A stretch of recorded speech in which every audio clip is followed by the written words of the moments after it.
Selamat malam saudara yang terkasih di dalam Tuhan. Kita bersyukur ya malam hari ini ada satu waktu lagi, satu kesempatan lagi untuk kita sama-sama boleh belajar. Dan bersyukur untuk malam hari ini kita juga kedatangan seorang tamu ya, penyaji, yaitu Mr.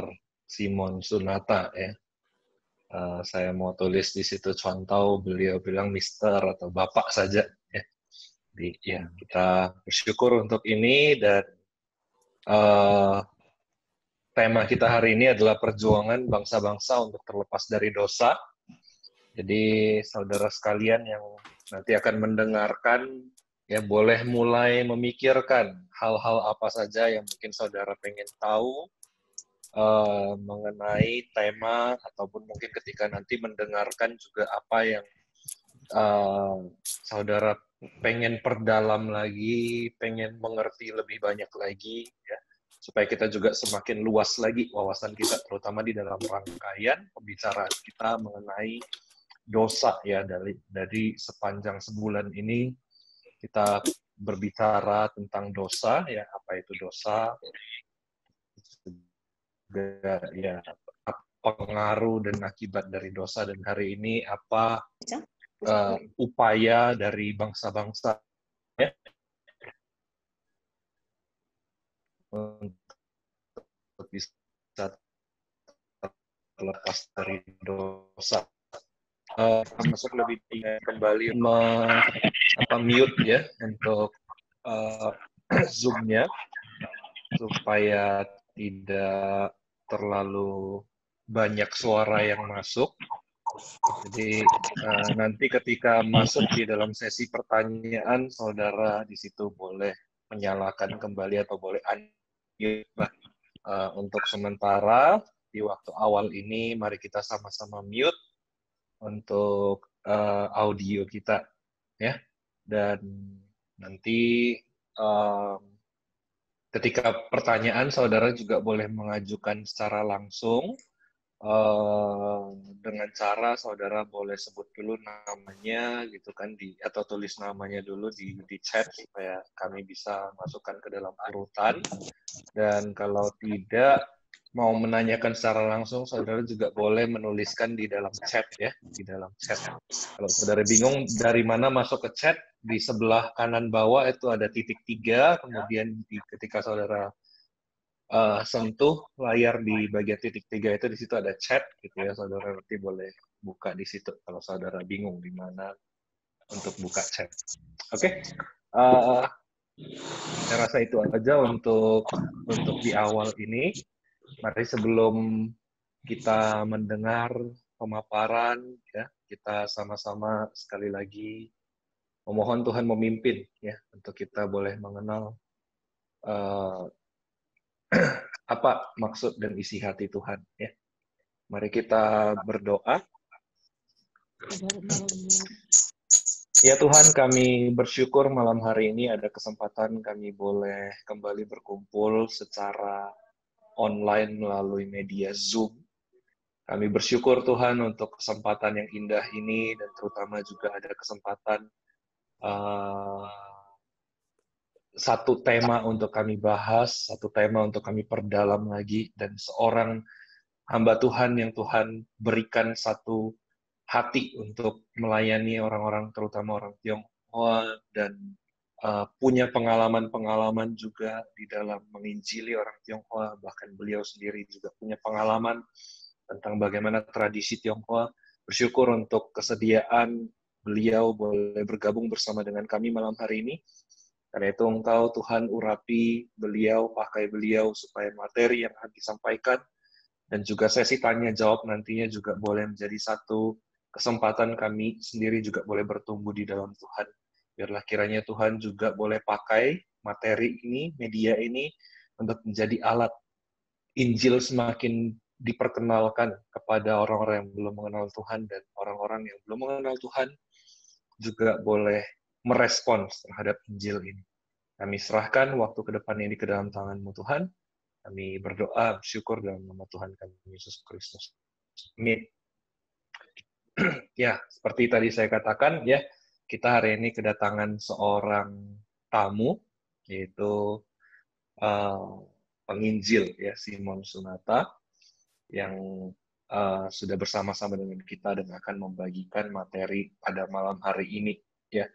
Jadi saya boleh serahkan kepada penginjil Simon untuk boleh mungkin sedikit memperkenalkan diri dan kemudian masuk ke dalam materinya ya. Ya, selamat malam Bapak Ibu dan semua saudara-saudara sekalian.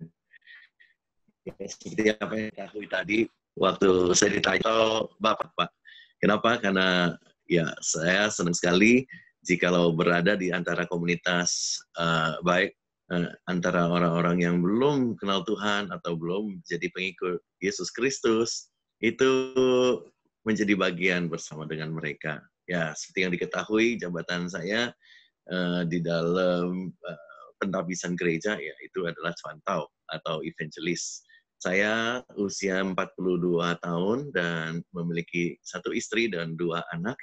Kita berdomisili di Jakarta, dan selama ini ada kerjasama yang selama ini terjalin dengan rekan-rekan kami di Medan, karena sebagai seorang pemimpin yayasan sosial namanya Yes Indonesia, kami bergerak untuk menolong dan membantu lebih banyak orang, khususnya kaum marginal. Jadi saya sempat loh tinggal di Medan kira-kira 5 tahun.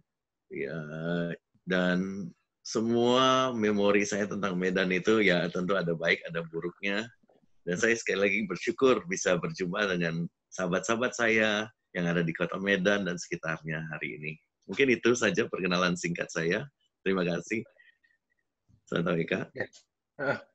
Hari ini contoh kan kita akan ngomongin soal bagaimana perjuangan bangsa-bangsa ya untuk terlepas dari yang namanya dosa ya. Kalau beberapa minggu yang lalu kan sudah mengikuti ya, kalau kebanyakan teman-teman di sini saya percaya sudah mengikuti. Mungkin boleh dijelaskan tentang materi ini, contoh silakan. Oh ya, perjuangan bangsa-bangsa untuk terlepas dari dosa. Saya pada saat dapat tema ini, saya bertanya, ini lagi bahas apa nih? Jadi ternyata lagi bahas tentang bagaimana banyak masyarakat di luar Kristen itu atau di luar gereja belum banyak yang ketahui kira-kira apa sih kepercayaan orang-orang Nasrani atau orang Kristen.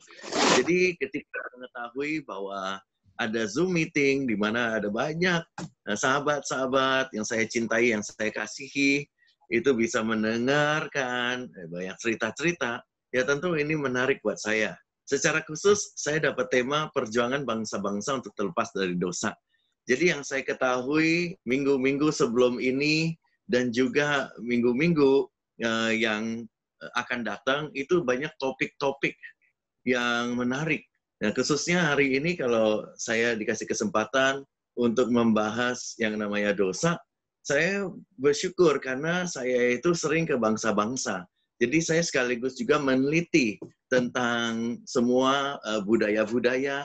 Saya juga, ya kalau saya nggak berani ya menyebut diri sebagai sejarawan, tapi saya juga suka baca buku, mempelajari sejarah bagaimana perjuangan-perjuangan bangsa-bangsa untuk menghadapi satu masalah yang sama, yaitu dosa. Gitu. Oke. Iya. Nah, berkaitan dengan ini kan, tentu pasti setiap bangsa itu punya satu pemahaman, maksudnya secara umum punya pemahaman untuk bisa lepas dari dosa, dan terutama ini berkaitan dengan nantinya siapa yang disembah untuk jadi pelepasan akan dosa. Jadi mungkin bagaimana ya kira-kira bangsa-bangsa secara umum, atau mungkin paling nggak Alkitab ngomong seperti apa soal perjuangan bangsa-bangsa ini?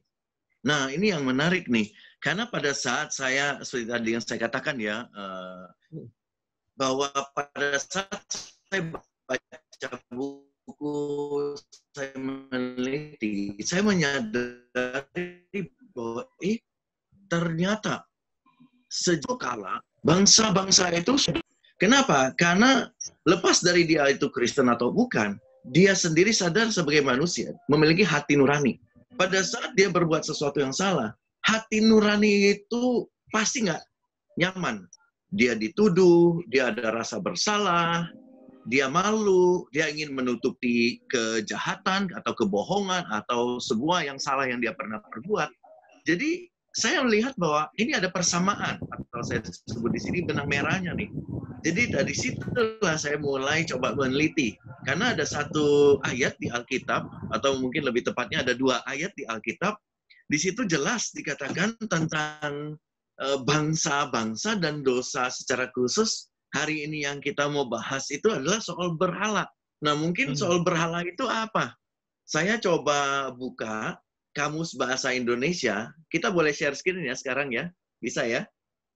Saya Ini siapkan. Iya. Ini sudah Tapi dalam kondisi share screen. Ya, saya posisi udah share screen. Tapi apakah tampilannya sama seperti yang saya lihat? Bisa saya tanya, yang dilihat oleh Contoh Eka apa sekarang?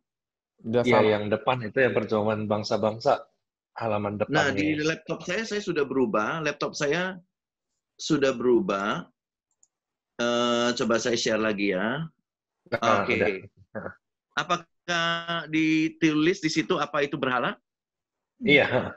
Dan ada 2 ayat saya nih. jelasin ya. Jadi Contoh Eka ya, ini yang menarik saya nih untuk memahami lebih lanjut. Seperti yang saya tadi katakan, saya coba, ya sekali lagi saya nggak berani bilang saya sejarawan, karena saya nggak studi khusus di situ. Tapi saya ini pecinta pengetahuan, sama seperti teman-teman di sini tentunya. Jadi pada saat saya coba baca, ada 2 ayat di Alkitab yang menarik. Saya bacakan ya, dari 1 Tawari dan juga dari Mazmur. Yang pertama, sebab segala Allah bangsa-bangsa adalah berhala, tetapi Tuhanlah yang menjadikan langit. Lalu ayat yang kedua, berhala bangsa-bangsa adalah perak dan emas, buatan tangan manusia. Jadi bicara soal dosa, saya di sini lihat ada satu hal yang menarik nih. Dosa sama dengan berhala-berhala. Karena itu tidak berkenan di hadapan Allah yang mencipta langit dan bumi. Nah, tentu kalau kita baca teks seperti ini, kadang-kadang kita sulit untuk memahami artinya apa ya. Saya coba lagi nih, belajar. Jadi saya buka Kamus Bahasa Indonesia. Yang sudah pernah masuk kelas SD, kelas SMP, pasti tahu ya, kadang-kadang guru kan dulu mengharuskan, ayo bawa kamus, atau buka kamus, baca. Jadi saya yang coba tebel gitu. Tebel. Saya nggak tahu, Contoh Eka dulu diharuskan bawa kamusnya yang setebal itu nggak? Pernah. Pernah ya. Wah, itu mungkin makan berat di ranselnya udah lebih dari setengahnya kali. Jadi di kamus tersebut, saya mencari arti berhala. Di situ ditulis, patung dewa atau sesuatu yang didewakan dan disembah dan puja. Ya, contohnya memberhalakan itu artinya memuja dan mendewakan. Nah, ini yang menarik nih buat saya. Karena kalau di Alkitab ditulis begitu, wah, siapa ya yang sampai tidak berkenan menyembah berhala-berhala ini? Jadi saya coba tuh buka-buka Alkitab, saya coba-coba cari tahu, oh ternyata ada satu kisah yang menarik. Di Alkitab itu tidak lain menceritakan tentang satu bangsa yang ternyata jatuh di dalam penyembahan berhala. Dan itu perbuatan yang tidak berkenan di mata Allah. Apa yang terjadi? Mari kita simak gambar yang saya sediakan ini. Alkisah suatu ketika, ada sebuah bangsa, namanya bangsa Israel. Mereka bertahun-tahun berada di dalam perbudakan. Tepatnya di Mesir, di mana mereka diharuskan untuk bekerja siang malam. Dan yang tidak mau kerja, dipukul.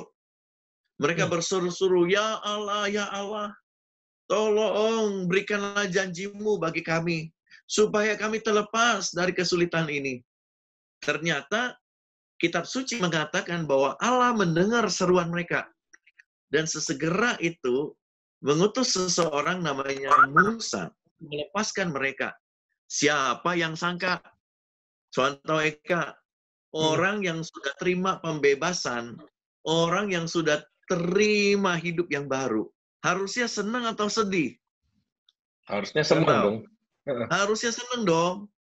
Iya. Ternyata pada saat mereka dibebaskan, mereka itu alami banyak kesulitan. Mereka Hmm. kena kena hujan dingin, kena panas matahari, lalu kekurangan makan.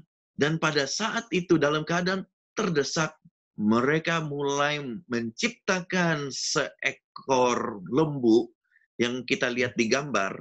Dan kitab suci mengatakan itu namanya lembu emas. Hmm. Lalu apa yang terjadi? Lihat, dengan orang-orang di sekitar itu, mereka mulai menyanyi, mulai menyembah. Bahkan puncaknya, menganggap bahwa lembu emas yang dipahat ini tidak lain adalah Allah, sumber dari segala kekayaan dan kemakmuran dan pemeliharaan mereka.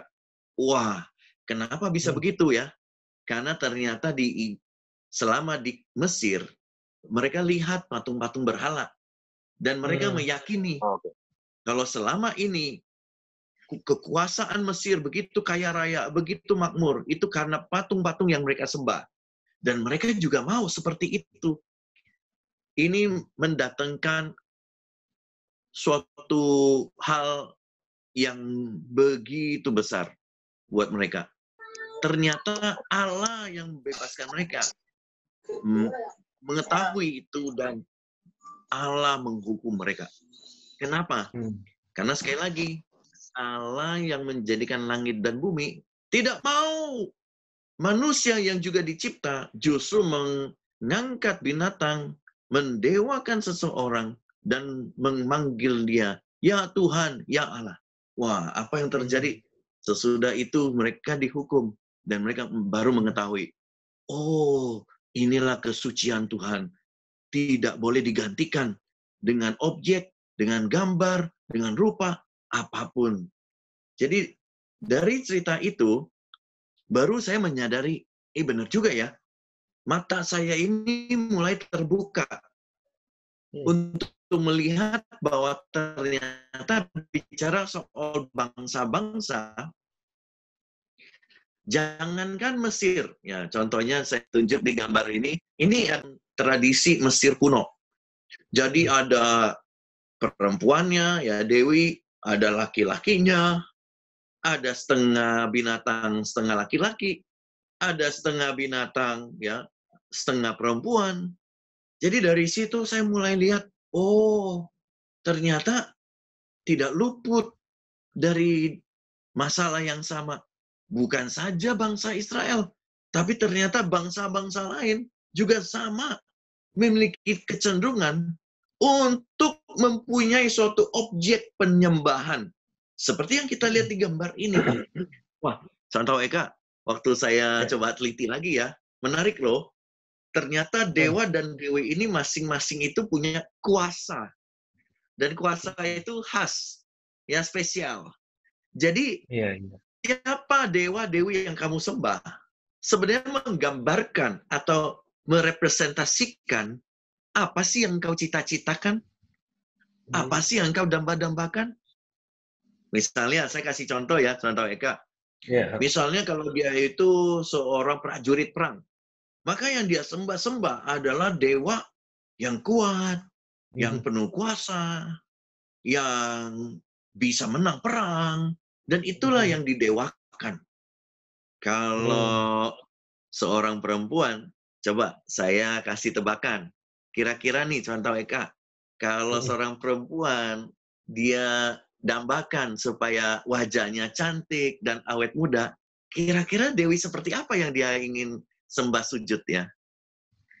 Pasti dewinya juga yang cantik, yang badannya bagus, yang bisa memberikan berkat kesuburan terutama untuk fisik gitu ya. Ya, betul sekali contoh Eka. Di situ saya lihat bahwa apa yang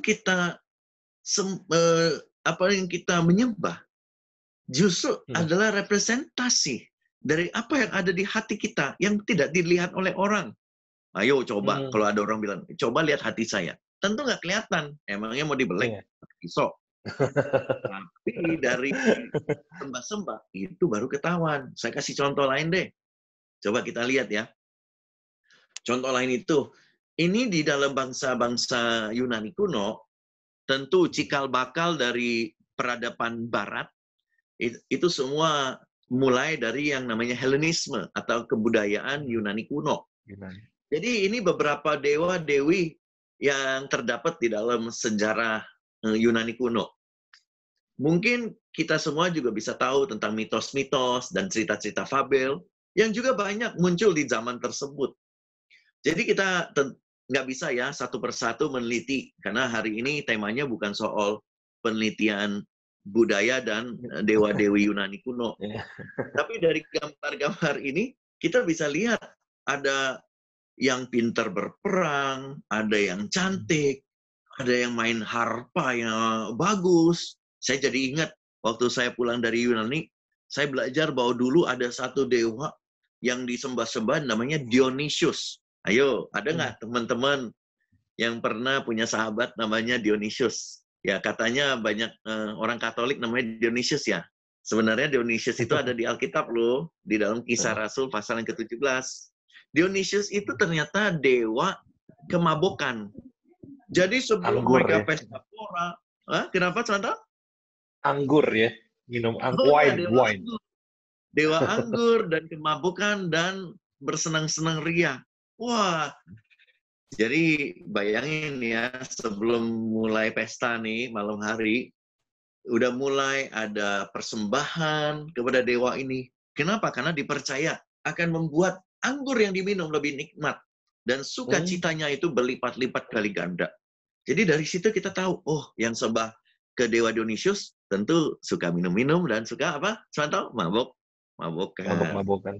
Iya, oke.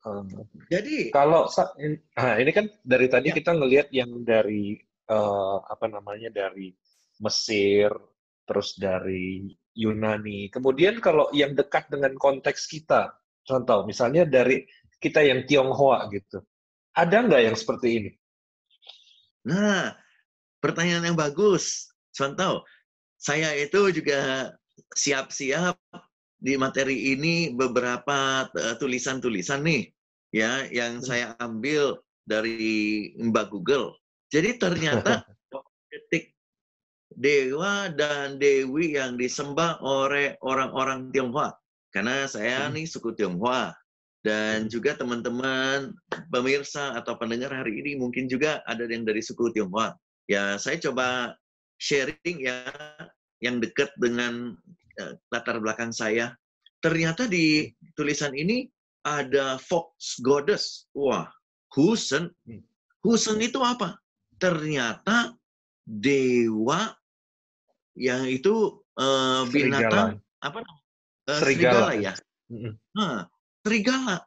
Wah, berarti dia itu bukan saja pintar, tapi dia licik. Mungkin pintar strategi, tapi mungkin juga pintar menang dengan cara-cara yang mungkin tidak lazim. Jadi ada juga Mawang, waduh, ya kan, Raja Kuda. Saya nggak tahu nih, orang-orang yang sembah-sembah ini seperti apa ya. Tapi kalau dari Maasen atau Mawang itu berarti mungkin dia pecinta kuda, atau mungkin ada atribut-atribut kuda. Misalnya kuda itu kan apa ya? Contoh ya, bantu saya. Kalau kuda cepat, kuat gitu ya. Cepat, kuat. Kuat, betul ya. Wah. Terus gagah. Nggak bisa capek gitu ya. Gagah. Iya, nggak capek-capek gitu ya. Iya. Jadi dari sini saya dapat sebuah kesimpulan sementara, contoh. Bahwasannya betul ya, setiap bangsa tidak luput apapun latar belakangnya. Sedikit banyak itu pasti memiliki kecenderungan atau natur mau menyembah kepada sesuatu. Dan seringkali sesuatu tersebut adalah figur dari seorang laki-laki, seorang perempuan, ataupun binatang, atau campur antara dua itu. Jadi saya mulai cari tahu nih, kok bisa ya? Karena kan ini kan bicara soal suku Tionghoa ya, contoh ya. Iya, betul. Saya coba teliti nih, emangnya asal-muasalnya dari mana? Karena yang saya ketahui, yang namanya manusia itu kan sebenarnya datang, kalau kita mau tarik garis lurus, awalnya itu titik pertama berangkatnya itu dari mana sih? Ya Adam tentu dan dari Hawa Nuh. dong. Ya, Kenapa dari Nuh. Nuh? Adam dan Hawa, manusia pertama dan kedua, lalu Ah, turun-menurun, beranak cucu, tapi sempat Tuhan memusnahkan manusia karena kejahatan mereka sudah di hadapan Allah. Tapi dari semua itu, Allah itu masih mengaruniakan satu keluarga yang namanya Nuh. Kalau bahasa saya itu Noya, dan seisi keluarganya 8 orang itu diselamatkan. Jadi sejak itu, kenapa 8 orang? Ya, Nuh dan istrinya beserta 3 anak dan 3 Tiga menantunya. menantu. Ya, jadi harus akur-akur tuh Swantau. Karena mereka tinggal di kapal yang besar, Bahtera, itu bertahun-tahun. Jadi di dalam itu tentu harus cinta damai, betul nggak? Hore! Iya, betul. Bagi yang masih Sambil tinggal. jaga hewan lagi ya. Nggak bisa saya bayangin, tahu wanginya seperti apa ya, tahu. Jadi sejak itu, Nuh yang memiliki ketiga anak, namanya Ham, Sem, sama Yafet. Nah, Ham, Sem, sama Yafet, kalau dipikir-pikir, ini menarik loh, Swantau. Coba saya kasih tebakan, Swantau. Di dunia ini ada berapa jenis warna kulit? Ayo. Kalau warna kulit ya. Wah, macam-macam tuh. Macam-macam ya. Macam-macam. Ada Ada yang yang putih, ada yang lebih gelap, ada yang kuning langsat gitu ya. kuning langsat, sawo mateng. Jangan Iya. hitam arang aja ya, kasihan nanti. Tapi kalau dipikir-pikir, semua bangsa-bangsa di dunia dimulai dari 3 jenis warna kulit. Karena apapun, siapapun kita, bangsa apapun, suku kita, sebenarnya pada dasarnya ada 3 warna aja. Ada putih, ada kuning, sama ada hitam. Maka kenapa saya baru tahu, oh ternyata waktu anaknya Nuh dilahirkan, Ham, Sem, sama Yafet, itu representasi juga dari 3 warna kulit. Ada putih, ada hitam, ada kuning. Loh Pak, tapi saya orang Indonesia Pak. Saya kan sawo mateng. Saya masuk yang mana dong? Nggak usah susah-susah. Pikirnya yang kuning sama yang hitam dicampur, itu jadi coklat. Jadi kita ya. Jadi saya juga Pak. Jadi di situ saya mulai tanya, iya ya kalau dipikir-pikir dari Ham, Sem, sama Yafet, lalu saya kan suku Tionghoa nih. Saya mau pelajari asal-muasalnya, emangnya semua kita orang Chinese sembayangnya sama berhala-berhala atau ada yang lain? Wah, penelitian saya nih, Cuantau, membawa saya jalan-jalan ke Cina. Ayo, Seru siapa nih ya. yang jalan-jalan di masa COVID ini? Saya nggak tahu ya kalian ya, tapi saya itu kadang-kadang di rumah pasang YouTube, nonton tuh video-video konten-konten traveling. Kenapa? Karena udah lama belum keluar rumah. Saya nggak tahu, Santa begitu nggak sih? Iya, kita jalan ke pasar aja udah takut gitu, udah was-was.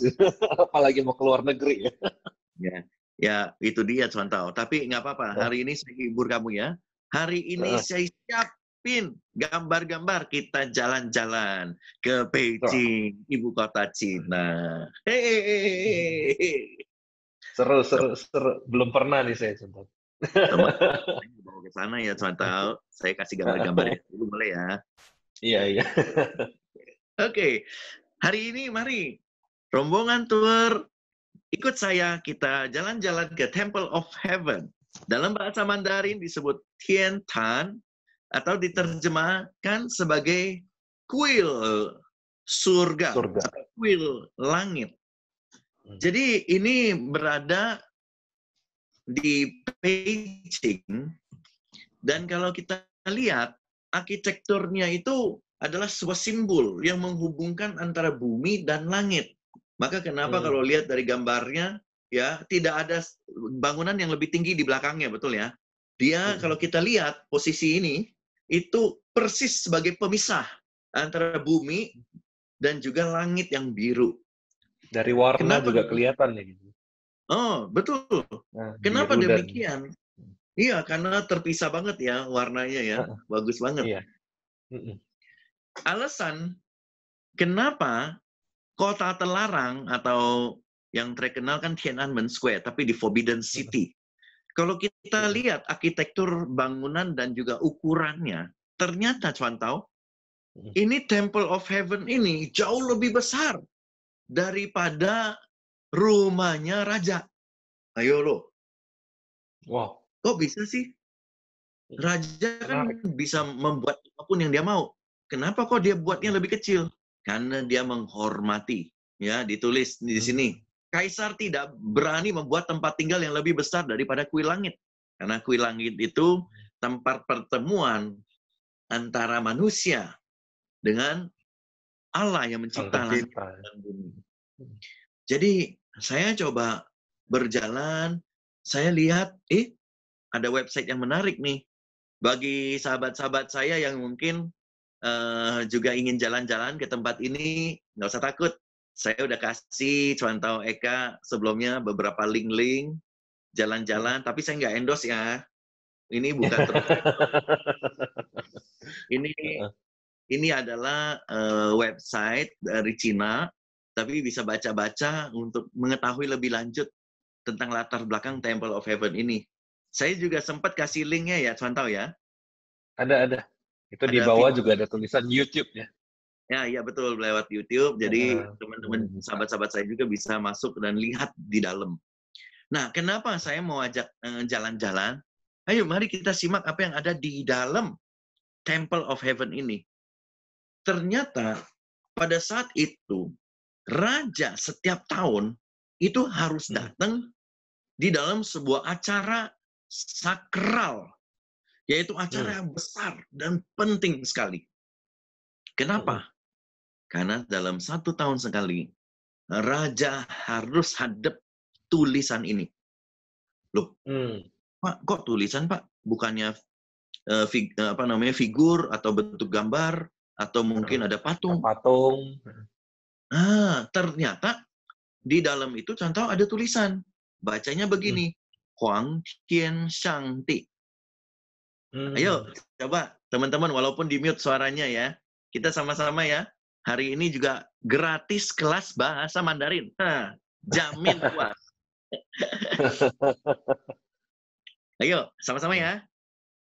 Kita coba ya. 1, 2, 3. Silakan.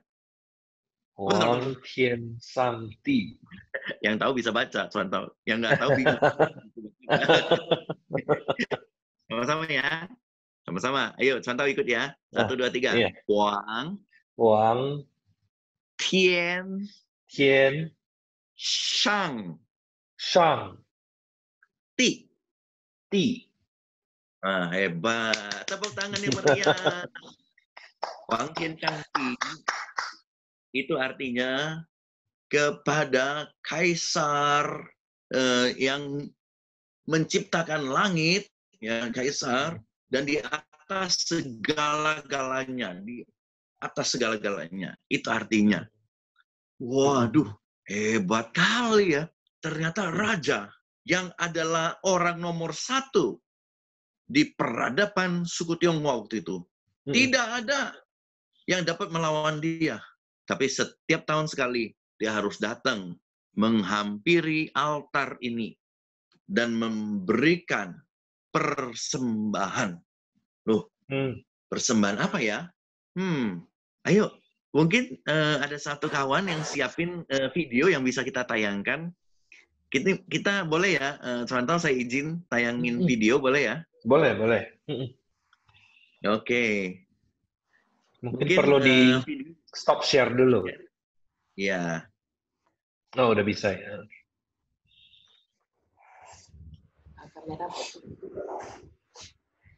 Oke, mulai dari mana contoh? Ya dari awal itu. Dari awal ya. Dari Oke. play.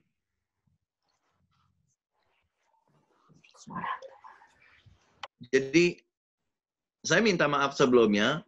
Kita udah siapin, tapi suaranya nggak muncul di YouTube.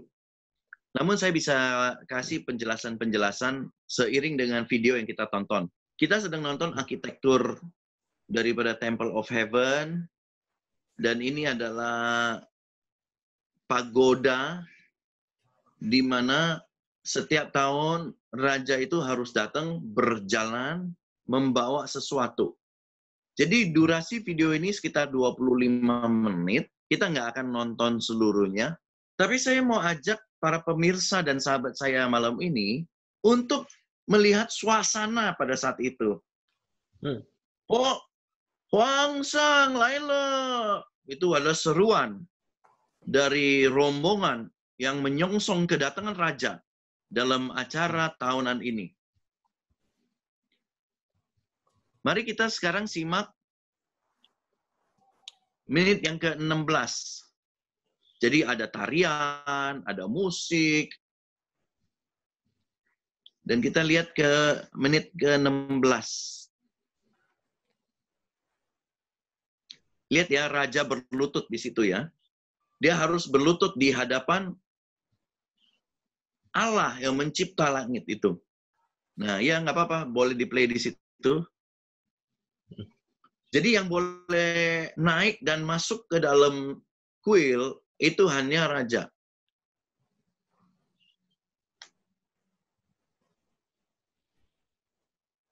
Jadi kalau kita lihat sejarah itu bisa dibagi beberapa. Ada masanya tempatnya sama, tapi kuilnya belum dibangun. Lalu pelan-pelan dibangun itu tahun 1300 atau 1400. Namun sebelum kuil itu dibangun, berulang-ulang raja yang menjabat tetap harus datang membawa persembahan. Persembahan apa? Kita lihat di situ tadi, ternyata ada lembu, gemuk, tambun, dan gemuk yang terbaik. Dan lehernya harus disembelih, darahnya harus dicurah. Dan itu bagaikan sebuah korban bakaran atau persembahan yang harus dibakar untuk berbau harum. Sebagai persembahan kepada apa? Kepada Allah yang mencipta langit. Oke, mungkin videonya sampai di situ aja. Dan berarti ya, ada kemiripan dengan sistem di Alkitab ya, tahu ya? Nah, ini menarik nih, justru Santau. Lama. Terima kasih atas pengamatanmu.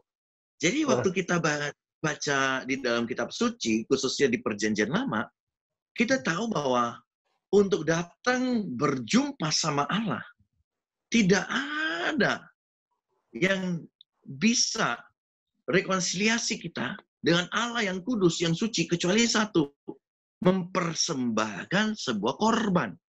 Dan korban itu kenapa? Karena darahnya diambil. Dan binatang itu yang tidak bersalah harus membayar dengan nyawa. Nah, ini dia. Waktu Santau ngomong soal di Alkitab, kenapa hal itu dilakukan? Sama juga setiap tahun. Karena itu merupakan suatu perdamaian untuk dosa. Jadi begini, Santau, seperti topik kita malam ini ya, ternyata sejak dahulu kala, demi melepaskan semua dosa-dosa, itu nggak mungkin kita bisa menyenangkan Tuhan. Orang Tuhan memiliki semuanya. Tapi Tuhan kasih satu syarat. Kalau kamu mau membereskan hidupmu di hadapan aku, maka tidak ada yang lain kecuali ada darah binatang dan korban bakaran. Kadang-kadang ada orang nih suka bercanda sama saya. Emangnya Tuhan makan sate ya? Kok bisa suka daging yang dibakar kayak gua? Kadang-kadang ada teman saya yang ngomongnya begitu. Saya nggak persoalkan, namanya kan belum tahu, betul ya. Tapi saya jelasin, bukannya Tuhan suka makan sate, kamu salah. Tapi di balik binatang yang dipersembahkan itu, ternyata ada satu prinsip yang penting. Dosa itu harus dibayar. Dan dibayar pakai apa? Dibayar dengan nyawa. Kalau tidak dibayar dengan nyawa, maka tidak mungkin dosa itu bisa diganti. Contoh nih ya. Saya kasih contoh nih, contoh Eka. Misalnya, kita bilang, kita tawar-menawar sama Tuhan. Tuhan, gue punya uang banyak nih. Gimana kalau gue kasih mobil deh? Gue kasih uang deh. Tuhan tanya balik, emangnya seluruh dunia ini punya siapa? Ya punya saya. Jadi ya lewat syarat saya. Syarat saya adalah binatang yang harus dikorbankan. Wah, kalau udah dengar begitu, kadang-kadang pecinta hewan itu kan suka marah sama saya. Oh, nggak boleh dong. Ya kan? Kita kan harus sayang hewan. Nah, itu dia. Jadi poinnya itu, bukan berarti Tuhan nggak sayang hewan. Tuhan itu sayang banget sama hewan. Orang Tuhan menciptakan hewan, betul ya? Iya. Tapi di balik binatang yang harus dikorbankan, ada satu prinsip yang penting. Dosa tidak bisa dibayar oleh apapun, kecuali nyawa. Dan nyawa yang tidak bersalah itu harus menanggung dosa. Di dalam kitab suci diperjelas. Seorang imam itu harus meletakkan tangan atas kepala binatang tersebut. Coba ya, kalau kita binatang yang mau dikorbankan, kan kita binatang itu kan pasti punya firasat. Apalagi kata orang Medan nih, kalau udah mendekati apa contoh? Kalau mendekati hari-hari Natal, udah pernah dengar belum? Di Sumatera Utara? Belum pernah ya? Belum. Kalau sepanjang tahun, ya, kalau kita dengar babi itu suaranya oink, oink, oink, oink. Tapi kalau dekat Natal, babi suaranya beda. Gimana? Sebentar lagi dipotong.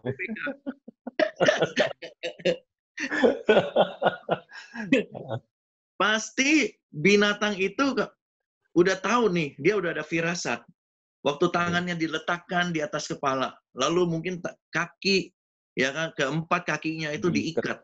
Dia udah punya firasat. Ya saya nggak tahu ya caranya nangisnya binatang sih ya.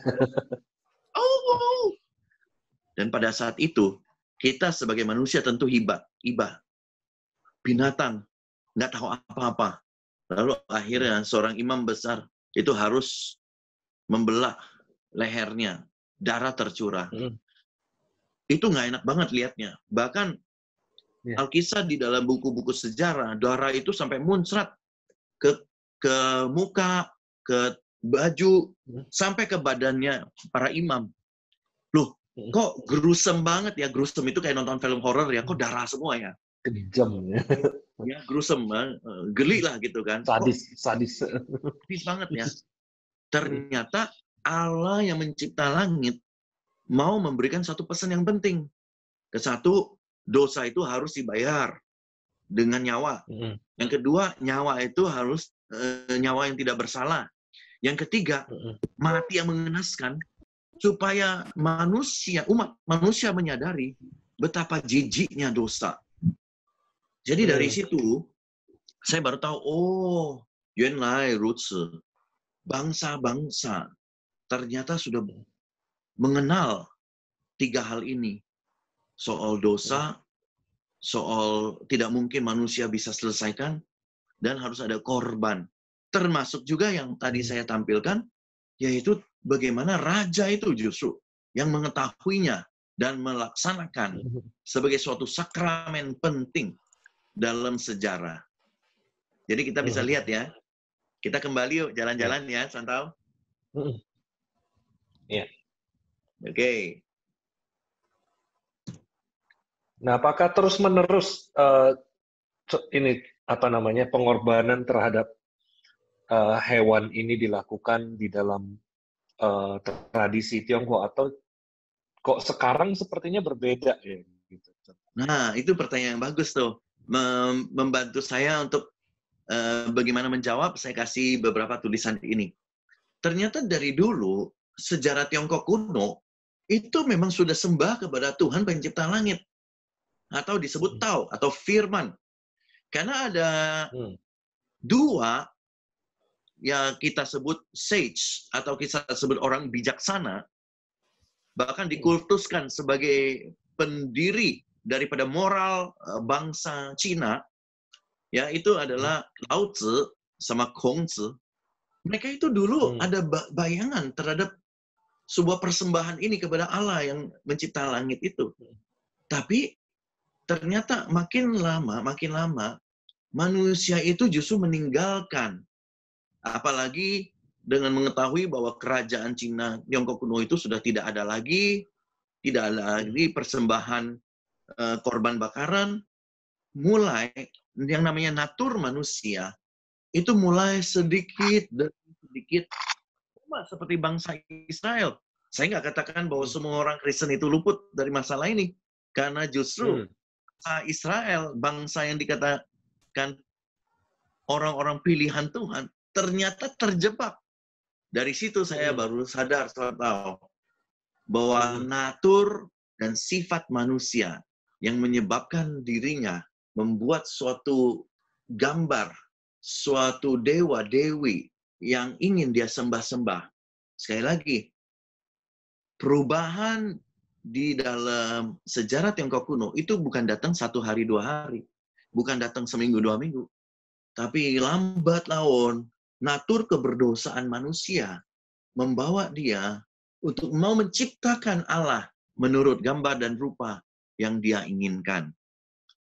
Itulah asal muasal dari perbedaan yang kita lihat. Jadi kita bisa lihat juga di sini ada beberapa hal yang saya tulis. Ya, Allah yang mencipta langit itu bukan Allah untuk orang Yahudi, tapi untuk orang Cina dan juga semua bangsa-bangsa. Karena kenapa? Ujung-ujungnya kita harus akui, nenek moyang orang Cina juga sama keturunan Adam dan Nuh. Dan mereka juga mewarisi sebenarnya gambaran tentang Allah yang mencipta langit itu. Bahkan Rasul Paulus itu mengatakan bahwa carilah Tuhan dan jangan membentuk sesuatu yang diangkat menjadi Tuhan. Jadi sebagai sebuah kesimpulan, sebenarnya orang Cina juga sebagai bangsa itu sudah pernah mengetahui Tuhan yang Maha Esa. Namun karena keberdosaan dan sifat-sifat keinginannya, maka dia menciptakan Tuhan menurut dirinya sendiri. Jadi sebagai kesimpulan nih, sebelum saya juga ingin dengar ya, contoh ya, dari teman-teman yang selama ini lagi dengar, ayo kita bahas-bahas yuk. Kesimpulan saya ini ada beberapa. Izin ya, saya bacakan ya.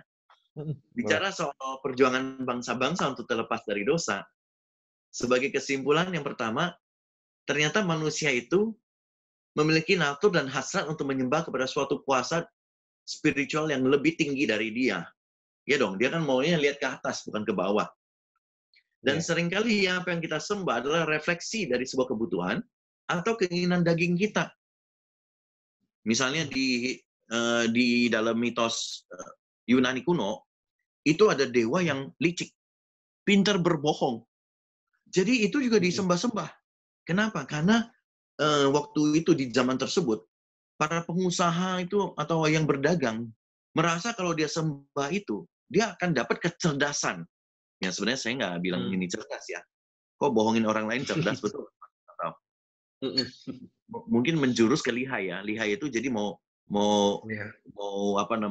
menguntungkan diri sendiri dengan cara ya tipu sana tipu sinilah supaya dia bisa dapat untung. Nah, itu justru disembah-sembah. Terus yang ketiga, sebenarnya kalau kita lihat, hanya Allah yang patut menerima penghormatan tertinggi. Jadi sebenarnya kita nggak boleh menciptakan segala sesuatu dan menganggapnya dia sebagai Tuhan. Karena Tuhan itu menciptakan semuanya.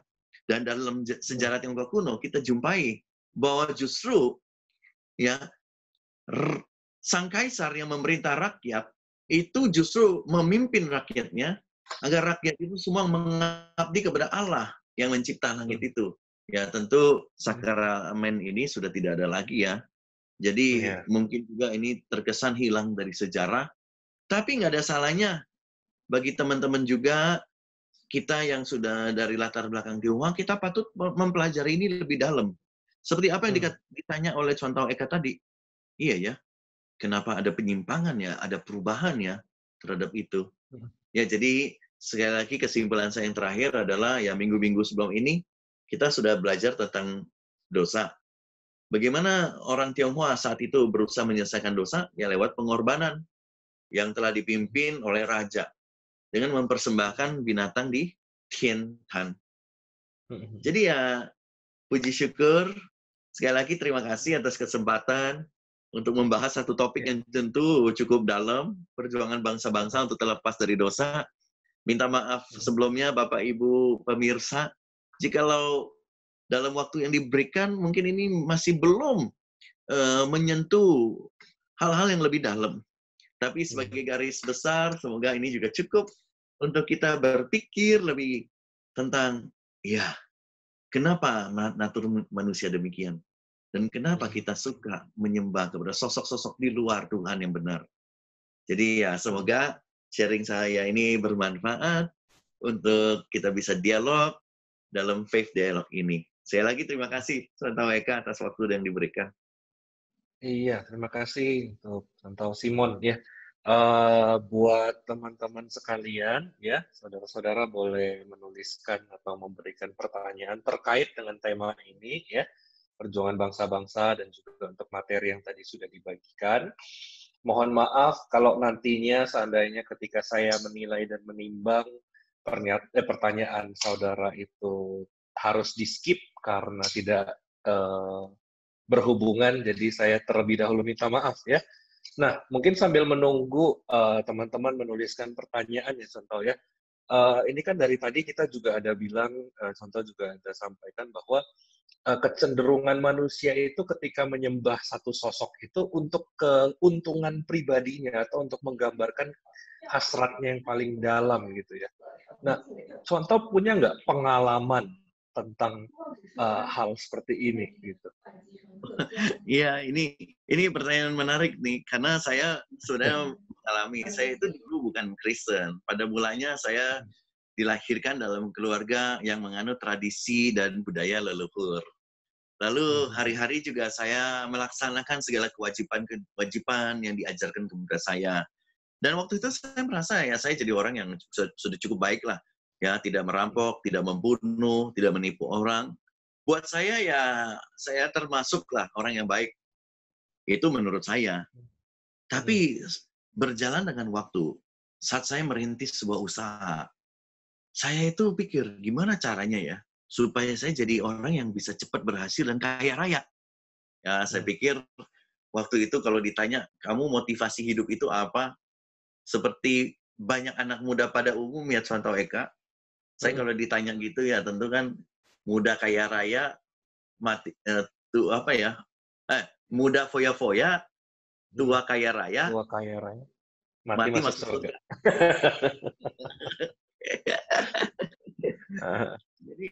Jadi itu berkesan sekali di dalam hati dan pikiran saya. Sampai satu waktu saya menyadari bahwa saya mulai begini loh. Kesatu ya, saya ini bukan menceritakan aib ya, karena ini udah lewat, jadi saya anggap ini sudah bukan menjadi bagian dalam hidup saya gitu ya.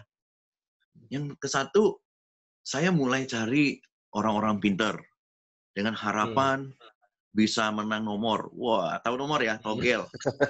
Togel lap. Nah, banyak orang Medan nggak tahu. Cuma saya yang tahu.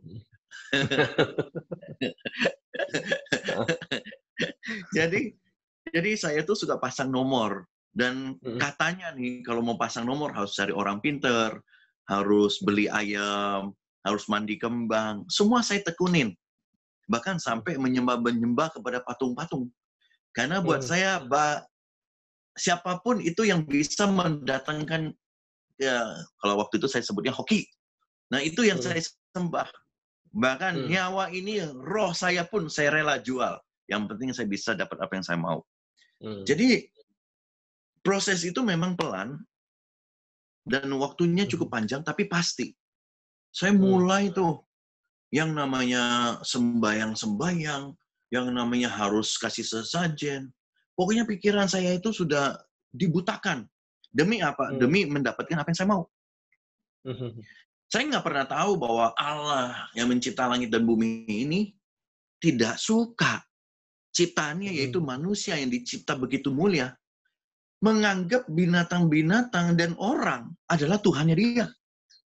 Ya, saya ingat banget, saya suka berdoa, memberi dupa saya kepada dewa keberuntungan. Karena katanya nih, dewa keberuntungan itu juga bisa memberikan nomor. Jadi, saya butuh nih ya, contoh jangan kasih tahu orang-orang ya. Sebenarnya bukan dewa itu. Yang saya sembah adalah diri saya sendiri yang mau cepat kaya.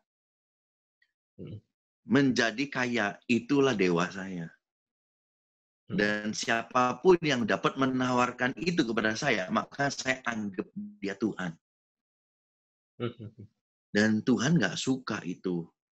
Dalam ketidaksenangan Tuhan, Tuhan izinkan sesuatu yang buruk terjadi.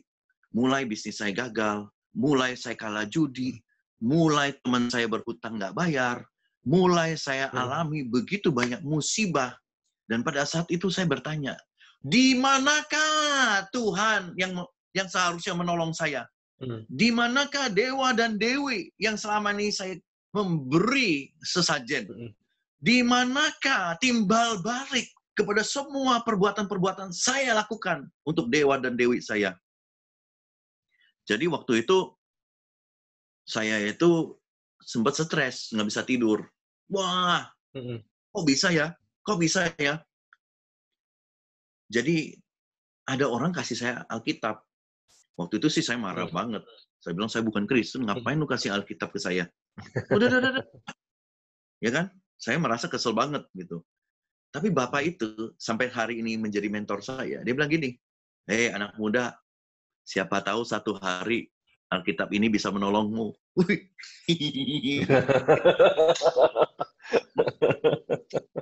Waktu saya dengar gitu, saya sempat terkejut. Emangnya ada kuasa apa di dalam satu buku tebal begini? Saya ambil atas dasar saya mau menghormati pemberi ini. Saya kasih dia muka lah, istilahnya. Padahal itu pulang ke rumah saya buang nih Alkitab. Karena saya bukan Kristen. Siapa yang sangka? Waktu saya pertama buka, saya lihat ada banyak angka-angka, contoh. Ada angka besar, angka kecil. Karena kan di situ kan ada nomor ayat sama nomor pasal, betul ya? Pasal dan ayat kan ada angka besar, angka kecil. Besar itu pasal, kecil itu ayat. Wah, saya bilang cocok nih. Saya kan suka pasang togel. Togelnya apa kalau orang Medan? Orang Medan bilang tasiau. Tasiau itu angka besar, angka kecil. Wah, jangan-jangan dewanya orang Kristen nih mau berkati saya. Angka keberuntungan supaya saya jadi orang yang kaya raya. Waduh, jadi bisa loh orang berhala kitab ya. Dianggap buku mimpi kali. Tahu buku mimpi? Kalau 3. Kalau mimpi burung 23. Jangan dibalik-balik.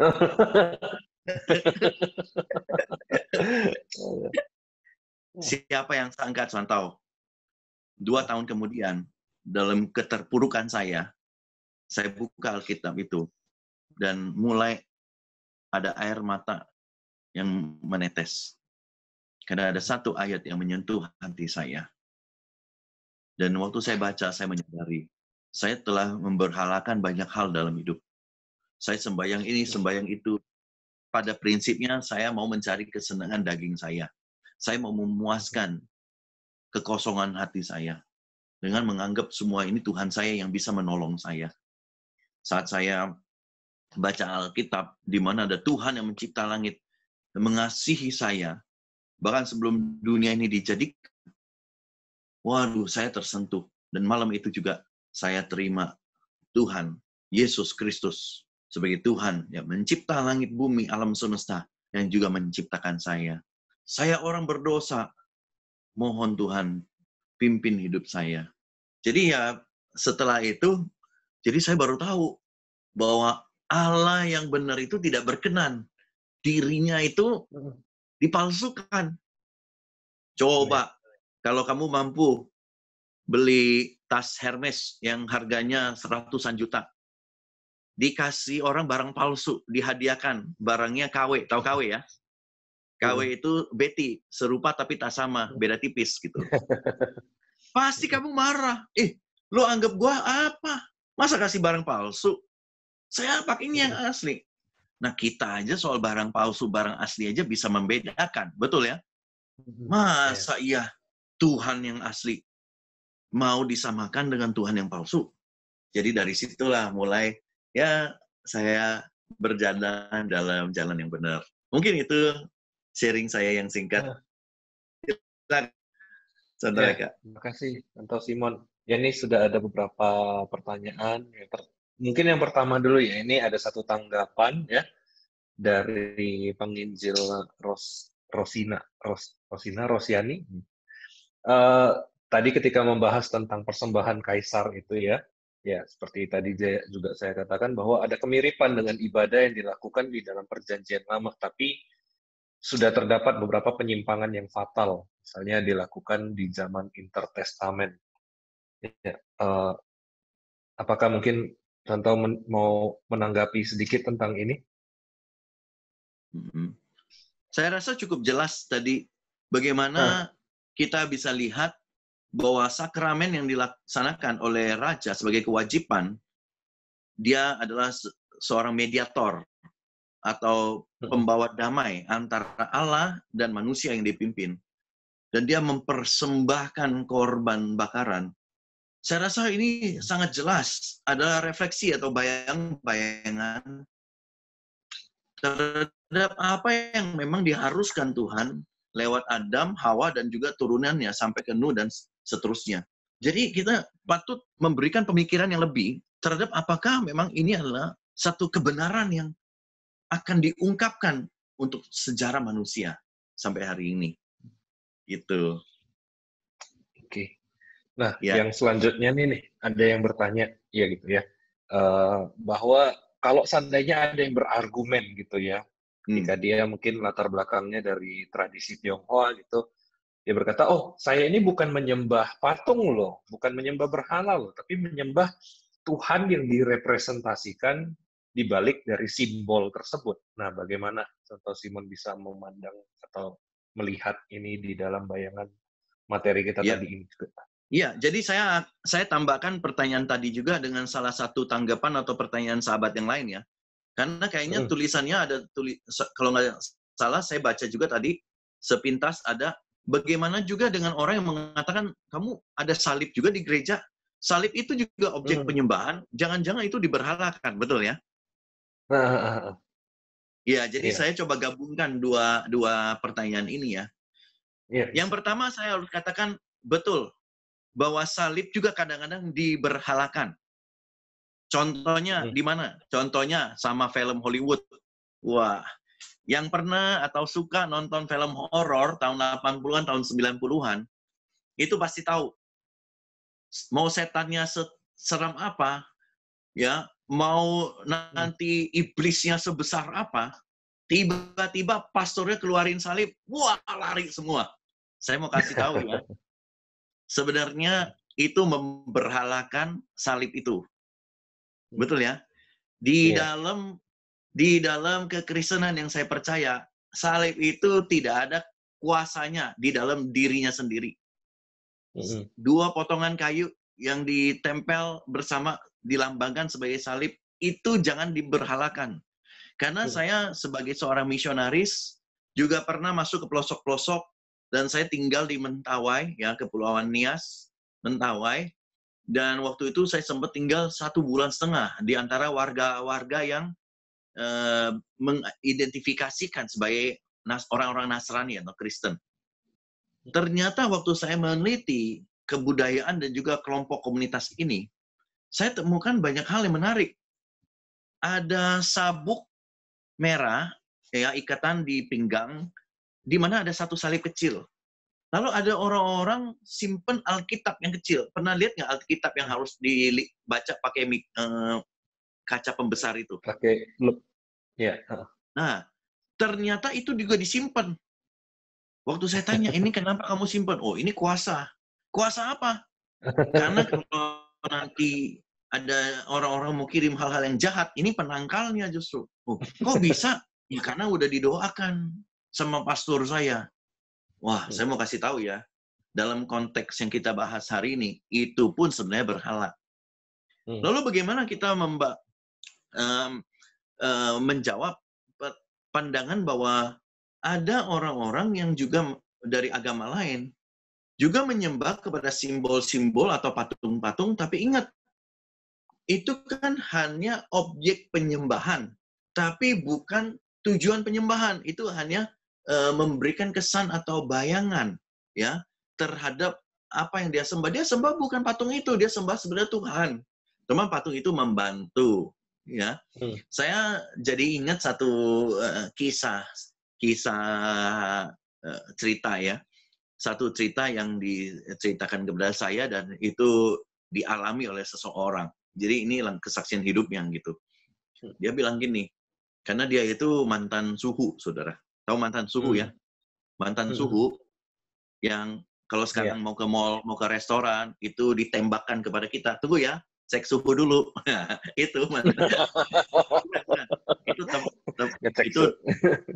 Itu termostat bukan? Iya. Beda. Saya pernah bercanda. Waktu masuk mall, sebentar ya cek suhu dulu. Mana suhunya? Saya cari suhunya. Oke, seorang mantan suhu, itu dia cerita. Dia bilang gini, suatu hari ada seorang yang karena mau menghindari batu, dia terjatuh dan akhirnya memeluk pohon. Pohon itu bagaikan penyelamat bagi orang tersebut. Karena dia baru sadar, kalau dia nggak peluk pohon, maka batu itu bisa membuat dia jatuh ke dalam jurang dan mati. Setiap hari, mulai dari hari itu, setiap hari waktu dia lewat, dia pasti bilang terima kasih. Minggu depan, dia berlutut dan mohon-mohon bilang, kamu selamatkan hidup saya. Lalu minggu depan yang lagi, dia datang membawa sesajen. Dan dia mempersembahkan sesuatu, bilang, oleh karena kamu, saya diselamatkan. Suhu itu bilang begini, lu jangan kira main ya, di mana-mana itu ada rohnya. Termasuk juga di pohon.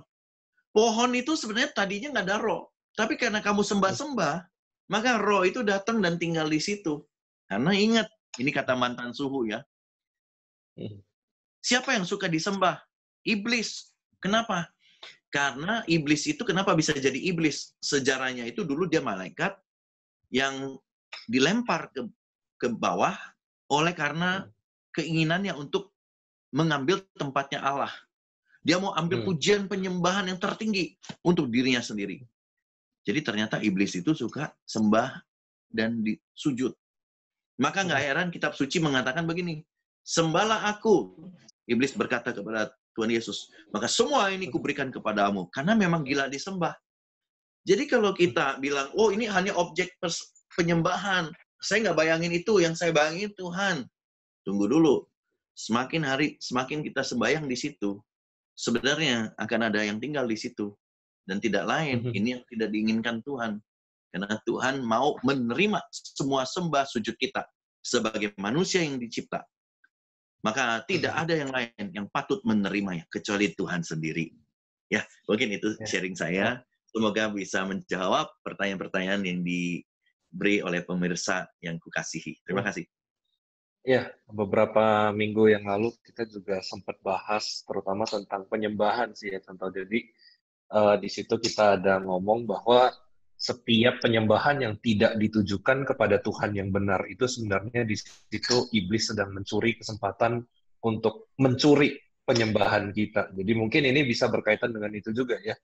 Kalau kita sedang menyembah sesuatu yang bukan Tuhan yang benar, berhala gitu, sebenarnya iblis sedang mencuri penyembahan itu untuk diarahkan pada dirinya sendiri. Iya, betul. Nggak usah jauh-jauh bicara soal togel lagi. Saya pernah kok kena angka gara-gara dikasih sama orang pintar. Lalu saya sembahyang aja terus. Buat saya, yang lain semua bukan Tuhan, kecuali ini Tuhan. Kenapa? Karena memang mendatangkan keuntungan buat saya. Itu yang jadi persoalan. Ya, terima kasih. Iya, terima kasih contoh. Kemudian pertanyaan selanjutnya ini berkaitan dengan penyelesaian dosa. Jadi ada tadi penyembahan atau memberikan persembahan itu kan untuk penyelesaian dosa. Nah, Kemudian bagaimana kalau seandainya orang berbicara atau berkata bahwa dia berbuat baik itu untuk menyelesaikan masalah mereka, terutama masalah dosa gitu ya. Nah, bagaimana dengan perbuatan baik ini, terutama kaitannya dengan tadi usaha ya atau perjuangan bangsa-bangsa untuk lepas dari dosa. Ya. Ya, sebagai manusia yang memang sudah terlahir di dalam dosa, tentu naluri kita juga kita mau memperbaiki. Ini ada satu sisi kebaikan juga di manusia. Sisi ya, saya cerita sisi dulu. Bahwa kita juga sadar bahwa kita berbuat dosa dan kita mau memperbaiki ya masalah kita dengan Allah yang benar. Namun kecenderungan kita itu adalah ya udahlah, gue berbuat baik deh. Siapa tahu bisa mengurangi atau membayar dosa-dosanya saya. Ya, jadi ini yang menarik nih. Karena saya pakai ilustrasi yang sederhana. Kalau satu hari saya bawa Mercy, lalu Mercy saya ditabrak sama Contoh Eka yang mengendarai mobil misalnya, ya saya nggak mau sebut mobil ya, mobil misalnya Bajaj deh, Bajaj, ya kan? Karena kalau saya sebut Toyota, saya bawa Toyota, nggak enak ngomongnya. Ya kan? Ngendorse Tidak mengurangi rasa hormat kepada supir-supir Bajaj, ini hanya contoh perbandingan. Wah, saya marah-marah, saya bilang, woi Contoh Eka, masa mobil saya ketabrak? Lu nggak usah takut, gue ganti. Gantinya pakai apa? Ini Mercy. Nih, gue kasih 2 Bajaj sekaligus. Wah. Kalau saya masih waras, ya kalau saya masih waras, saya bilang nggak mau. Mercy jangan diganti sama Bajaj, betul nggak? Yeah. Tapi kalau ada pemirsa di sini yang mau tukar Mercy sama 2 Bajaj, saya angkat tangan dulu, saya daftar. Ya, ada nggak yang mau? Kita ngasih 2 Bajajnya gitu ya. Saya kasih 2 Bajaj, ganti Mercy yang terbaru serinya. Mau nggak? Nggak ada yang mau. Kenapa nggak mau? Karena kita hitung-hitung nilai Mercy ratusan juta, bahkan ada yang miliaran. Bajaj nilainya puluhan juta paling maksimal. Ya nggak mungkin apple to apple, nggak ketemu. Emangnya gue bodoh, Pak Simon? Nah, sebagai manusia aja kita tahu bahwa segala sesuatu itu harus diukur. Ada standarisasinya. Betul ya? Ada perbandingan kualitatif sama ada perbandingan kuantitatif. Kalau manusia berdosa juga tahu, masa Tuhan juga disamakan? Tuhan, saya kan berbuat dosa nih, nggak usah takut. Gua berbuat baik deh, demi mengurangi dosa saya. Tuhan bilang, dosa harus dibayar dengan hidup, dengan nyawa. Maka nggak bisa perbuatan baikmu membayar. Jadi dari situ, kita harus mengetahui satu pesan yang penting. Saya bukannya melarang kita semua berbuat baik. Siapa sih yang nggak suka orang yang berbuat baik? Betul ya? Tapi perbuatan baik kita tidak dapat mengurangi dosa kita di hadapan Tuhan. Bahkan dosa di hadapan Tuhan harus dibereskan dengan cara dan aturan main Tuhan itu sendiri. Hanya nyawa yang dapat menggantikan dosa. Ya, seperti itu. Terima kasih. Ya, oke. Terima kasih. Apakah ada yang mau bertanya secara langsung? Saudara-saudari yang mengikuti. Ada saya bisa? Iya, boleh. Ya, silakan. Silakan. Oke. Ya. Baik. Jadi selamat malam, terima kasih. Ya, jadi di sini saya mohonlah sedikit untuk bersharing ya. Kalau Ya, ada silakan, Pak. Iya. mohon maaf apa adanya. Jadi saya lihat di catatan tadi ada mengatakan itu tahu itu adalah Tuhan, firman Tuhan. Sebenarnya tahu itu bukan firman Tuhan. Lao Tzu bilang, jadi dia terpaksa menyebut tahu. Jadi tahu itu adalah sebuah hakikat. Tahu adalah jalan. Tahu adalah tahu adalah Jadi jalan peraturan kebenaran. Kalau yang lain saya lihat udah pas ceritanya. Nah, tetapi tidak mengupas tentang hal sebenarnya. Tentang dosa tadi, kalau menurut rasio logika rasional itu harus dibayar dengan pahala. Makanya ada tahu. Jadi membahasnya itu sebatas biasa, tetapi kita harus masuk ke inti tahu hakikat tauhid, hakikat dan marifatnya. Kalau menurut saya gitu. Ya. Terima kasih, mohon kalau tidak sejalannya. Terima kasih. Silakan lanjut. Saya tanggapi ya. Iya, silakan. Justru di Faith Dialogue ini adalah satu kesempatan, satu pingtai ya, platform di mana kita bisa diskusi apa yang saya ketahui, apa yang Bapak ketahui, dan kita saling sharing dan kita belajar. Saya pikir betul apa yang dikatakan oleh Bapak Yen Ling, dan saya mungkin bisa jelasin juga kenapa saya tulis slide tersebut. Jadi pada saat Lao Tzu katakan sebelum segala sesuatu ada, itu tahu sudah ada. Jadi dari kalimat itu, saya mengambil kesimpulan bahwa di dalam Alkitab juga tertulis bahwa sebelum segala sesuatu ada, firman itu sudah ada. Jadi dari situ, saya menilai bahwa Lao Tzu itu berbicara tentang suatu otoritas, satu kuasa. Kalau saya menggunakan kata-kata Bapak, hakikat yang sebelum segala sesuatu itu sudah ada. Jadi dari situ saya melihat itu sebagai ya firman Allah, karena sebelum segala sesuatu ada, tentu ada firman. Sebelum sesuatu terbentuk pasti ada yang sebelumnya ada dan tidak dicipta dan tidak dilahirkan, tapi sudah ada. Jadi ya seperti itu. Tapi sekali lagi terima kasih atas masukannya, tentu bisa mewarnai pembahasan ini. Sekali lagi ya kan, ayo teman-teman yang lain juga, jikalau ada hal yang mungkin nggak setuju, bisa diutarakan juga, no problem. Kita tidak pakai acara ini untuk debat, untuk menjelekkan agama, tapi untuk saling sharing, betul ya, Pak Yen Ling? Iya. Ya. Jadi terpaksa siang dia tahu karena dia ada di tutup siang, terpaksa itu benar sih, cuy. Tahu santi sudah tahu, santi sudah tahu, memang benar dalam bait itu. Baik, silakan dilanjut. Terima kasih. Iya, siap. Terima kasih. Kemudian saya ini saya mau cari Pak Yen Ling ya. Saya senang banget diskusi saling belajar. Seru ya. Itu nama anak saya, yang saya sebenarnya Muslim Linggu yang betul. Oh, ya ampun. Sorry, tulisannya Yen Ling di sini. Maaf. Handphone anak. Oke. Salam kenal, Pak. Iya.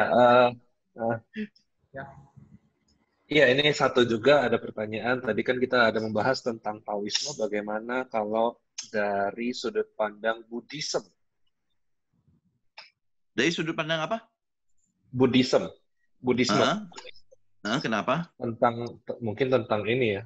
Tadi kan bicara soal Tao, ada persembahan dari kaisar gitu kan. Kemudian ada Lao Tzu gitu. Nah, kalau dari Buddhism sendiri, apakah ada wawasan? Ini mungkin juga untuk membuka wawasan, apakah ada tentang penyelesaian atau perjuangan untuk lepas dari dosa? Yang saya pahami adalah pencapaian nirwana, lebih dari soal pelepasan dari dosa. Karena nirwana itu satu keadaan atau satu tempat di mana tidak ada keinginan. Karena dosa itu didefinisikan bagi teman-teman yang percaya Buddhisme, ini yang saya pahami ya, adalah dari keinginan itulah yang melahirkan dosa. Jikalau dia buang semua keinginan, dia matikan semua keinginan, maka harusnya dia mengurangi dosa-dosanya, dan itu akan membawa dia untuk mencapai satu keadaan yang disebut nirwana. Jadi itu yang saya pahami dari Buddhisme, tapi seringkali saya juga bertanya sama teman-teman yang masih Buddhis, bukankah itu juga sebuah keinginan untuk mau mencapai sesuatu? Jadi ya seringkali ada diskusi-diskusi yang hangat, tapi sekali lagi persahabatan kita tetap berjalan lancar. Karena saya senang banget loh, acara Fifth Dialogue ini adalah sesuatu yang dibutuhkan untuk masyarakat Indonesia. Kita kurang tempat untuk bisa obrol santai seperti ini di talk show dengan wawasan-wawasan, saling tukar pikiran. Dan saya yakin kita sebagai masyarakat, apalagi yang pluralis, ya, di mana Indonesia penuh dengan suku, bangsa, bahasa, dan budaya, itu bisa akrab hidup bersama ketika ada forum-forum seperti ini dan kita bisa tukar pikiran. Jadi ya seperti itu. Ya, terima kasih.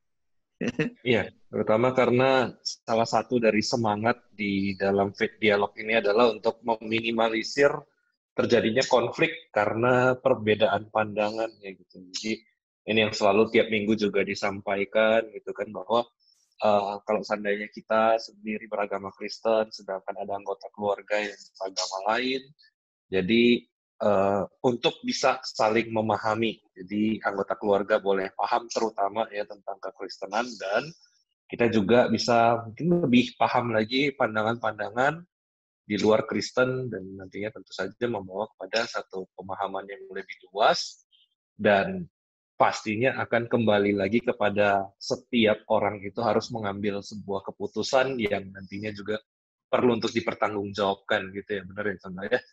Iya, betul sekali, saya setuju. Bahkan saya itu kalau di YouTube itu pasti nonton tentang ajaran-ajaran yang diajarkan oleh ustadz-ustadz. Saya juga sering dengar lagu-lagu dan tulisan-tulisan yang diajarkan oleh teman-teman dari Buddha, dari Tzu, dari Taoisme, dan itulah keanekaragaman di Indonesia yang kita harus menerima. Kita saling mengerti, saling belajar agar bisa apa? Saling menghormati. Karena kalau kita nggak saling belajar, maka penghormatan kita hanya luarnya saja. Kita nggak benar-benar menyentuh pribadi. Gitu. Ya, terima kasih. Ya, dan yang satu lagi tadi ada menyambung pertanyaan dan bagaimana dari sudut pandang Konghucu. Konghucu mungkin lebih banyak ini ya, konsep dewa-dewinya ya mungkin ya. Sebenarnya kalau Konghucu itu harusnya asal muasal dari Kongzi, dia adalah seorang guru yang mengajarkan moral. Bahkan saat-saat ini saat-saat ini sebenarnya budaya Tionghoa hari ini bisa berdiri sedikit banyak adalah moral kompas atau kompas moral daripada ajaran-ajaran daripada Konghucu.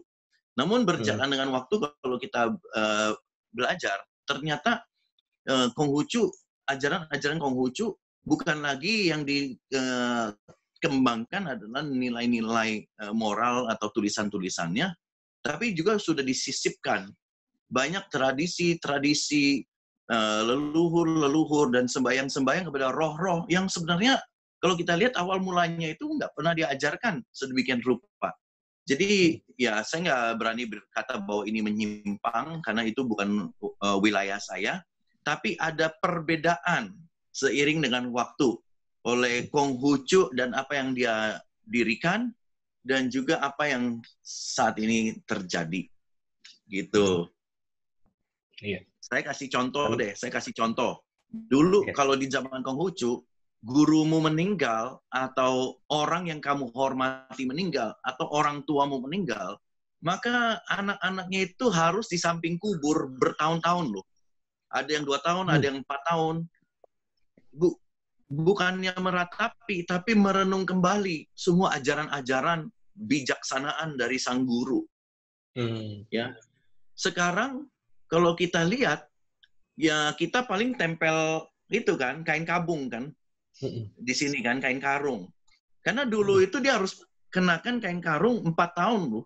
Duduk di situ menangisi. Iya. Sekarang cuman 1 tempelan. Nah, itu bukan saja itu. Sekarang itu malah mulai dari kuburnya, mulai dari ukurannya, mulai dari derajat kemiringannya, itu ditentukan oleh para suhu. Kenapa begitu?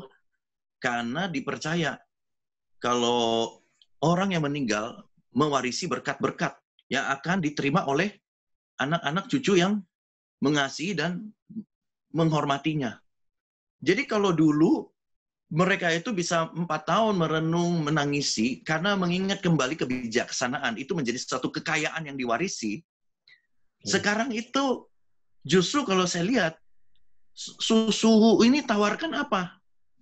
Ini tawarkan, pokoknya kalau lu ikutin pesan-pesan saya, ukuran-ukuran saya, maka lu jadi orang kaya. Karena ini akan mendatangkan persugihan. Waduh, kok jadi jauh banget bedanya? Dari apa yang diajarkan dulu dan apa yang hari ini kita lakukan.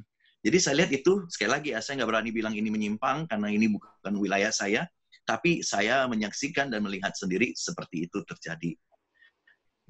Gitu. Betul, Ya, pas sekali. Mbak Simon bilang tadi betul, pas sekali. Ya, pas betul itu. Pas betul sekali. Pas sekali. Kebetulan saya dari Konghucu, terus terang. Saya tahu. Oh, siap. Jadi pas sekali, dia gini, Witetong dianya, jadi pas sekali. Hanya kebajikan yang berkenan. Jadi, sebetulnya itulah yang di-combine tadi, itu masuk ke komersial tadi. Sebetulnya kalau yang sebenarnya itu ada Feng Shui Shinsei, Feng Shui Shenzhen. Nah, disitulah baru dihitung, bilangannya itu baru benar. Itu berdasarkan I Ching. Ya, itu kupasnya lebih panjang. Jadi itu hak wilayah orang lain mencari nafkah, kita nggak mau masuk ke sana tadi. Jadi kalau yang bilang tadi memang benar, dia ada Xiao Yi pendidikan, ada Xiao Hua pencerahan, ada Tao Hua. Nah, maka itu dia ada bilang Yu Xiao Ule, ada ajaran tiada membedakan suku bangsa dan agama. Nah, jadi betul-betul dia Tao Te Dunli, Tao Te sebenarnya itu. Jadi ada filsafat dan ada agamanya, cara sembahyangnya. Yang sebenarnya yang Pak Pendeta Simon bilang tadi betul sekali, tapi banyak kalangan Chinese yang salah keprah, karena dibikin di Indonesia itu kan ada gado-gado, di Tiongkok ada capcay. Jadi itulah. Iya. Jadi semuanya dimasukin. Ya, dihalalkan. Jadi kalau mau. Oke. Thank you. Siap. Kebetulan saya ada menganalisanya, jadi saya tahu tadi yang dibilang Hongki itu semua memang benar semua, yang dibilang tahu itu semua benar, yang lain-lainnya semua saya lihat benar. Jadi marilah kita bersharing, nggak usah segan-segan munculkan, berani menghadapi kenyataan dan fakta sebenarnya. Karena dari sejarah Chinese ini boleh katakan agama tertua di, kalau bolehlah kita bilangkan mungkin tertua di dunia. Di Asia. Ya, dari 551 sebelum Masehi ditambah tahun Masehi, maka itu terjadilah Kongzeli atau Nongli itu 2571. Harus ditambahkan ke atas sampai Fusi Senong atau sampai Huangti, mau tambah 2000 sekian, maka itu 4000 sekian tahun. Jadi, jadi mudah-mudahan itu tidak salah keprah. Kita bisa lihat sekarang zaman Chinese sama Amerika sekarang lagi bertanding, dia pasti Dunli Taute. Jadi lu tanpa Lun, tanpa Li, lu pasti nggak bisa. Nah, jadi inilah sebuah tadi peraturan kebenaran. Jadi saya sangat senang, silakan dilanjut kawan-kawan. Semangat, silakan. Terima kasih, Pak. Hanya kebajikan Tuhan berkenan. Ya. Iya, dan mungkin satu lagi ya, ini pertanyaan terakhir untuk hari ini ya, saudara yang lain, kalau masih punya pertanyaan nanti boleh disimpan mungkin untuk pertemuan selanjutnya gitu ya. Nah, ini kembali lagi ke salib gitu ya, mungkin ini lebih kepada konfirmasi ya gitu. Apakah dapat dikatakan salib itu hanya sebuah simbol, sedangkan berhala adalah objek yang tampak ataupun yang tidak tampak tapi menjadi fokus penyembahan, karena salib seringkali diletakkan di altar, apakah itu sebuah keharusan? Iya, kalau salib itu apakah sebuah keharusan untuk letakkan di altar, baiknya tanya pendeta di gerejamu ya. Wah, saya bisa salah jawab, bisa berapa nanti. tapi ini pertanyaan yang bagus. Orang Kristen buktinya juga selalu agung-agungan salib. Jangan-jangan ada berhala lain. Saya setuju banget sama pengamatan ini. Kita orang Kristen jangan terlalu sombong dulu. Kenapa saya berani bilang begitu? Kita seringkali bilang, wah kita sembah Allah yang benar, Allah yang mencipta langit dan bumi, Allah yang namanya Yesus, anak Allah yang hidup misalnya. Tapi dia juga uang, sana sini, dia pinjem duit nggak bayar, lalu dia selalu pikirkan bagaimana supaya dia bisa jadi orang yang kaya raya. Kalau saya ketemu orang seperti itu, yang ngaku-ngaku Kristen setiap minggu ke gereja, saya bilang, Tuhanmu bukan Yesus. Tuhanmu adalah Yesus. Nah, Yesusnya gimana? Tolong tulis di kertas. Ya, ambil kertas, contoh Eka, ada nggak kertas sama bolpen? Ada. Kalau bisa ada spidol lebih bagus lagi. Ya, ikutin saya ya. Kamu tulis ya. Y itu kamu tulis yen, Japan yen. Yen. Oke. Lalu Euro tahu nggak Euro? Lambang Euro. Ya kan? Lambangnya euro ya. Euro itu kan lambangnya, tahu nggak Euro? Wah, Iya. ini harus kasih Euro ini baru tahu ya. Terbalik nggak ya di layarnya? Oke. Lalu gambar S. dolar. Gambar Dolar. dolar. Nggak apa-apa, udah benar. Dari bawah dolar. Uh-uh. Lalu US, dolar kan US bawahnya. Dolar US. US ya. Gini ya. Nah, jauhan dikit. Nah, saya bilang, Tuhanmu bukan Yesus, tapi Yesus. Yesus itu apa? Tuh, lihat tuh. Yen, euro, dolar US. Intinya uang gitu. Mulut ngaku Yesus, Yesus. Tapi hati mau cinta uang. Ya Tuhanmu apa? Tuhanmu uang. Berhalamu apa? Berhalamu uang. Jadi sekali lagi, sebagai Five Dialogue, sebagai mungkin menjelang akhir daripada sharing session hari ini, sekali lagi, Five Dialogue itu bukan mengkritisi agama-agama lain, karena itu bukan ranah kita, tapi kita juga pakai platform ini sebagai ajang untuk melihat lebih dalam faith atau iman yang selama ini kita memiliki. Kalau kita bicara soal berhala, soal usaha manusia melepaskan diri dosa, kita pertama-tama juga harus berani hardik. Orang Kristen juga banyak yang menyembah berhala, terutama yang cinta uang, yang pinjam uang nggak bayar, yang pakai uang orang lain tapi nggak ngaku, itu pun memberhalakan uang. Jadi sebagai penutup, saya mau sharing lagi, di mana Tuhan Yesus pernah berkata, seorang hamba tidak dapat mengabdi kepada dua tuan. Dia akan mengasihi satu dan membenci yang lain. Seseorang tidak dapat menyembah kepada Tuhan, tapi juga kepada Mamon sekaligus. Ini menjadi satu pesan penting buat kita semua orang percaya juga, bahwa Tuhan tidak mau diduakan. Kalau kita mulut ngaku Tuhan, tapi kita masih cinta uang, berarti berhala kita adalah uang. Ya, sekian dan terima kasih sebagai penutup. Waktu dan tempat saya serahkan kembali ke Rantau Eka. Haleluya. Iya, terima kasih buat Rantau Simon ya untuk semua pemaparan materi dan juga untuk tanya jawab. Dan terima kasih juga untuk semua saudara-saudari, rekan-rekan yang sudah mengikuti dari awal ataupun mungkin dari tengah. Nah, kalau saudara mengikutinya tadi dari tengah, saudara ketinggalan, tenang saja, kita akan upload juga video ini, rekamannya di YouTube, ya. Kalau biasanya sih 2 hari lagi itu diupload setelah semua nanti clear, gitu kan. Jadi, saudara nanti boleh cek, gitu ya, saudara boleh ketik di search YouTube, itu Faith Dialog, dan cari yang uploadernya itu tulisannya namanya Faith, ya. Nanti saudara boleh cek, baik itu video-video sebelumnya dari episode pertama sampai yang ya nantinya yang hari ini ya. Jadi itu semua bakal ada, saudara boleh mengikuti semuanya. Tadi saya melihat ada yang baru pertama kali ikut gitu ya. Nggak apa-apa, boleh dicek semua dari awal, dan kita juga rindu bahwa ini akan bisa jadi seri yang panjang ya, seri yang terus-menerus bisa dibahas dan dibicarakan ya. Dan diharapkan bahwa kita semua boleh tetap ikut, dan kita juga tetap berharap nanti ada kesempatan lain ya kita bisa ngobrol bareng lagi sama Rantau Simon ya. Jadi saya mewakili semua teman-teman di sini juga mengucapkan terima kasih untuk Rantau Simon di dalam semua materi, persiapan, diskusi semuanya. Terima kasih banyak Rantau, dan salam sejahtera kepada semua pemirsa dan teman-teman dan sahabat saya. Ya, sama-sama. Ya, terima kasih. Ya, sebelumnya kita mau doa dulu.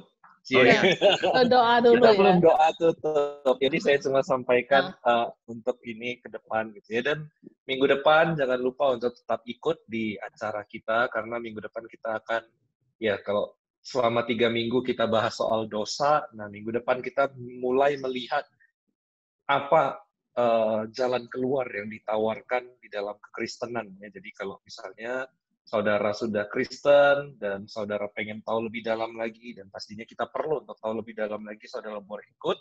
Saudara yang belum Kristen gitu ya dan pengen tahu apa sih yang sedang ditawarkan di dalam kekristenan, saudara boleh ikut minggu depan. Terutama itu sangat baik untuk membahas bagaimana kita melihat jalan keluar dari dosa yang dialami oleh manusia ini ya. Jadi kita sudah sampai di penghujung. Ya, kita boleh bersyukur untuk semuanya dan kita akan menutupnya di dalam doa. Boleh minta kesediaan penginjil Simon boleh menutup kita di dalam doa dan konklusi untuk semuanya ya. Oke. Baik, mari kita tunduk kepala kita berdoa. Kami bersyukur ya Tuhan atas waktu yang Engkau berikan pada malam hari ini. Dalam pembahasan yang singkat namun materi yang dalam, kami belajar bagaimana Engkau tidak berkenan di saat manusia Engkau ciptakan mengambil rupa binatang, rupa manusia, dan menganggapnya sebagai Tuhan. Tuhan pencipta langit bumi adalah Tuhan yang benar. Oleh karenanya, ampunilah kami jikalau kami masih saja menganggap benda-benda sebagai Tuhan yang kita sembah. Hari ini juga terpujilah namamu atas anak yang Engkau kirim ke dunia, yaitu Yesus Kristus namanya. Kami bersyukur karena dalam anakmu kami dapat mengerti akan siapa Tuhan, sehingga kami menyadari bahwa yang patut menerima semua penyembahan hanyalah Tuhan sendiri. Terima kasih Tuhan, terima kasih. Kami berdoa setiap rekan kami, sahabat kami, dan orang-orang yang hamba-Mu kasihi. Jikalau ada platform Faith Dialogue ini, biarlah ini menjadi sebuah ajang untuk tukar pikiran. Bukan untuk berdebat, bukan untuk menjelekkan agama, namun kami belajar untuk memahami satu dengan yang lain. Sama seperti apa yang Kau katakan, Engkau berdoa senantiasa agar setiap murid-murid-Mu menjadi satu. Biarlah ada kesatuan hati di dalam setiap pembahasan, mulai dari narasumber dan pendengar, agar damai sejahtera dan sukacita Tuhan tetap memimpin acara ini. Apa yang pernah kami dengar, apa yang sudah kami mengerti, biarlah terus-menerus kami memikirkannya, agar ini menjadi sebuah jalan untuk berjumpa dan bertemu dengan kebenaran yang sejati. Dalam nama Yesus kami berdoa dan ucap syukur. Amin. Amin. Ya, Terima kasih banyak dan semuanya ya. Saja Wan Sese. Ya, selamat malam semuanya. Makasih. Makasih. Terima kasih dan berkati.